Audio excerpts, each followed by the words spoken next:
देखो, जो कास्ट है वो पहले जो था और अब जो है उसमें बहुत डिफरेंस है, क्योंकि बीच में आए ब्रिटिशर्स। तो उन्होंने कास्ट को कैसे देखा और किस तरह से आइडेंटिफाई किया, वो जो आज की कास्ट देखती है वो अंग्रेज़ों की दी हुई कास्ट सिस्टम है।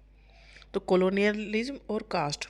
तो कॉलोनियल जो पीरियड था, मतलब जो ब्रिटिशर्स करा था, इंडिया जब ब्रिटिशर्स की कॉलोनी थी, क्योंकि वहाँ पर इन यहाँ आके उन्होंने यहाँ को कंट्रोल कर लिया था, तो अपना राज चला दिया था कि हम ही सब कुछ कंट्रोल करेंगे। कॉलोनियल पीरियड था 1800 से लेके और 1947 1947 तक, जब हमें आज़ादी मिली। तो caste underwent major changes during the colonial period.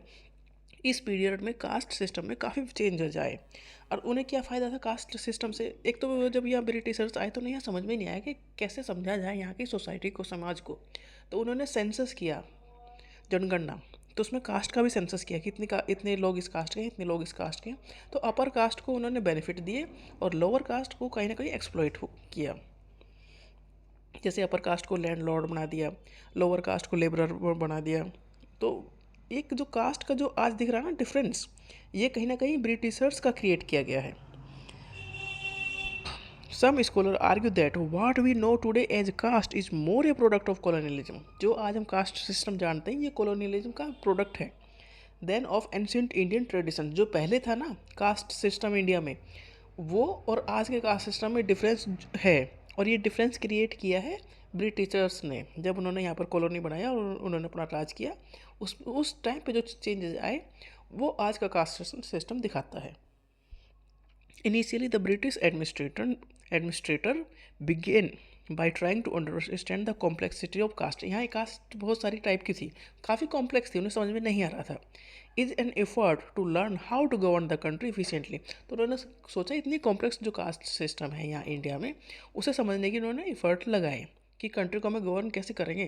कि कंट्री को गवर्न करने के लिए, कंट्री पर राज करने के लिए सोसाइटी को समझना पड़ेगा। और सोसाइटी में, इंडियन सोसाइटी में कास्ट जो सिस्टम था काफ़ी कॉम्प्लेक्स था। Official effort to collect information on caste was through the census. तो कास्ट सिस्टम समझने के लिए उन्होंने सेंसस कराया, जनगणना कराई। पहली बार सेंसस हुआ 1860 में। The census become a regular 10 year exercise conducted by the Britishers. 1860 में, 1860 में सेंसस की शुरुआत हुई, फिर हर 10 साल में सेंसस हो रहा है तब से। इंडियन गवर्नमेंट फ्रॉम 1881 ऑनवर्ड्स से सेंसस हर 10 साल में हो रहा है। 10 साल में पता करते हैं कि वो कैसे कास्ट या कैसे पॉपुलेशन चेंज हो रही है। तो 1901 में सेंसस 1901 में जो सेंसस हुआ, अभी भी का जो जनगणना है वो 10 साल में होती है। 2011 में हुई थी, 2001 में हुई पहले, 2011 में हुई और 2021 में होनी थी, फिर आ गया लॉकडाउन। तो अब वो जनगणना चल रही है, मतलब 25-26 में चल रही है। तो 1901 में census underwent the direction of the Herbert Risley was a particular important as it sought to collect information on the social hierarchy of caste. 1901 में जो सेंसस हुआ वो एक तरह से काफ़ी इंपॉर्टेंट था, क्योंकि इसमें कास्ट में जो हायरार्की है उसे नोटिस किया गया था, उसे प्रायोरिटी दी गई थी कि कास्ट सिस्टम में कैसी हायरार्की है। Collect information on social hierarchy of caste, that is the social order of precedence in particular region. मतलब इस रीजन में कौन कास्ट ज़्यादा है और एक मतलब कौन सुपीरियर है, कौन जूनियर है, कौन सबसे नीचे है। As the position of the each caste in the rank order. तो 1901 का जो सेंसस हुआ उसमें कास्ट को, रीजन में जो भी कास्ट है उन्हें एक रैंक के ऑर्डर में प्लेस किया गया। इस तरह से कास्ट की जो आइडेंटिटी है वो मोर फिक्स्ड एंड रिगिड हो गई कि ये कास्ट की ये आइडेंटिटी है। उन्हें एक रैंक में रख दिया ना, एक हायरार्की में रख दिया। तो कोई टॉप लेवल पे है, कोई मिड लेवल पे है, कोई लोअर लेवल पे है। तो ये आइडेंटिटी उनके ऊपर फिक्स्ड हो गई कास्ट के ऊपर। इस कास्ट का ये उसकी पोजीशन है सोसाइटी में या सोशल हायरार्की में। तो कास्ट की जो पोजीशन थी सोशल हायरार्की में वो फिक्स्ड हो गई। The land revenue settlement and the related arrangement and law serve to give legal recognition to the caste. Caste के बेस पे बहुत सारे डिसीजन ले जाने लगे, अपर कास्ट को बहुत ज़्यादा राइट दिए गए।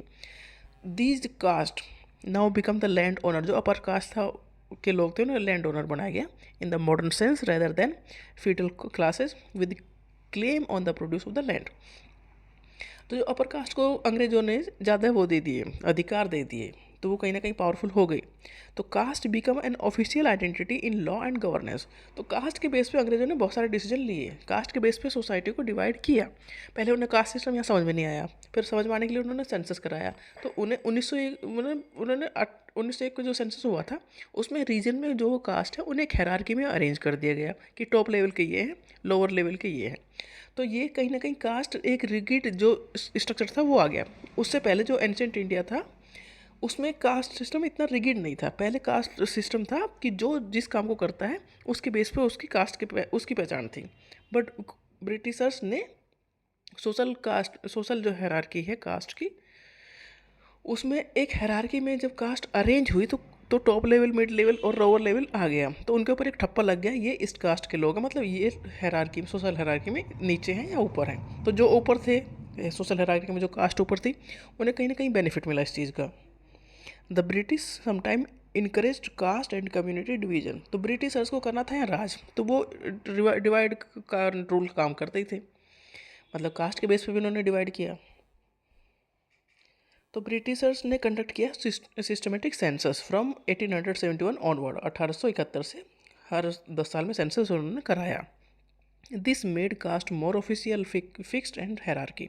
तो इससे कास्ट सिस्टम एक ऑफिशियल उसमें पैटर्न में आ गया और मोर फिक्स्ड हो गया। फिक्स्ड जैसे ऐसा स्ट्रक्चर हो गया जिसे चेंज करना मुश्किल था। British often use caste difference to maintain control. देखो ब्रिटिशर्स को यहाँ पर कंट्रोल करना था, और कंट्रोल करने के लिए ये है कि जो जनता है यहाँ कंट्री की वो बटी रहे, आपस में ही लड़ती रहे, और यही उन्होंने किया। Some caste benefited by becoming landlord. कुछ को लैंड लॉर्ड बना दिया, मतलब ज़मीनों के मालिक बना दिया, तो उन्हें फ़ायदा हुआ definitely. And some caste become labourer and suffered exploitation. जो डेली बेसिस पे काम करने वाले थे, जो लेबर थे, अब वो काम कर रहे थे, उन्हें कुछ खाने पीने की चीज़ें भी पूरी नहीं मिल रही थी, तो वो एक्सप्लॉइट हो रहे थे। तो ये जो डिवाइड उन्होंने समाज में क्रिएट कर दिया, इसी तरह से उन्होंने राज किया। Western education and Christian missionary activities challenge caste discrimination. जो कास्ट डिस्क्रिमिनेशन है ये कहीं ना कहीं जब वेस्टर्न एजुकेशन यहाँ पर फैली तो उसने इस चीज़ को नोटिस किया और इसे चैलेंज किया कि ये चीज़ें सही नहीं हैं। तो जो ब्रिटिशर्स था या जो कॉलोनियल रूल था इंडिया में, उसने कहीं ना कहीं जो कास्ट सिस्टम था उसे मोर फिक्स्ड और मोर रिजिड बना दिया, जो चेंज करना आसान नहीं था। जो हम आज का कास्ट सिस्टम देख रहे हैं ये कहीं ना कहीं ब्रिटिशर्स की देन है। उससे पहले जो ब्रिटिशर्स के आने से पहले कास्ट सिस्टम इतना रिगिड नहीं था। वो जो कास्ट थी वो ऑक्यूपेशन के ऊपर डिपेंड थी, जो जो काम करता है वो उस कास्ट को बिलोंग करता है, इस तरह से पहले था।